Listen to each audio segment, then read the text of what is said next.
Okay, real talk. You're 22. You finally scraped together $1,000, and it's just sitting in your checking account. Maybe it came from a tax refund, a couple of side hustle paychecks, or birthday money from grandma. It's burning a hole in your pocket. You know you should invest it. You see the tweets, the TikTokers, and that friend who's suddenly really into stocks. But the second you open an investing app, it feels like a maze. Stocks, ETFs, bonds, Roth IRAs. Your brain checks out.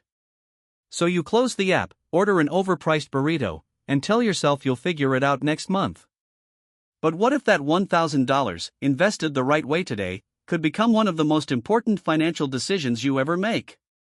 Not because it's a huge amount of money, it isn't, but because of one magical thing: time. I'm not a genius or a Wall Street expert.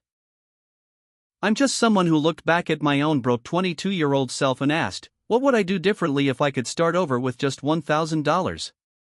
The answer comes down to 3 simple paths. Before we get into them, let's kill the biggest myth in personal finance: I don't have enough money to start.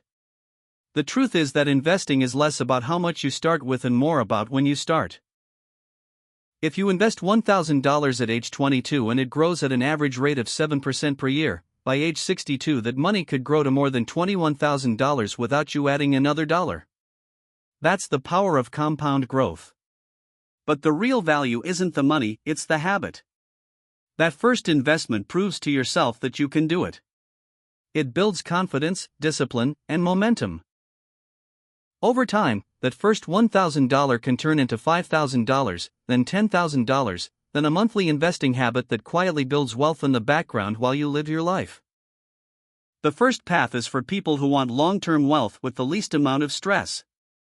It's called a Roth IRA. The idea is simple: you invest money you've already paid taxes on, it grows tax-free, and when you withdraw it in retirement, you pay 0 taxes on those gains. For a young person in a low tax bracket, that can be a huge advantage. Inside a Roth IRA, you don't need to pick individual stocks. For your first $1,000, buy a simple total stock market index fund or an S&P 500 index fund. Instead of betting on one company like Tesla or Apple, you're buying tiny pieces of hundreds or thousands of companies all at once. You're betting on the overall growth of the economy over the next several decades. It's boring, but boring often wins. Open a Roth IRA with a low-cost broker, deposit your $1,000, buy a broad index fund such as VTI, VIO, or FSKX, and then add a little money whenever you can.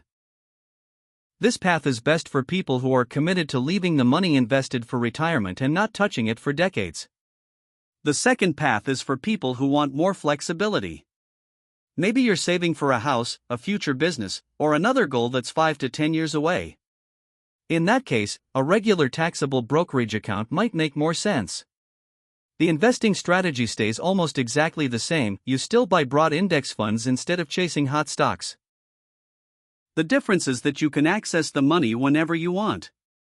You'll pay taxes on gains, so it isn't quite as efficient as a Roth IRA for retirement, but it gives you freedom.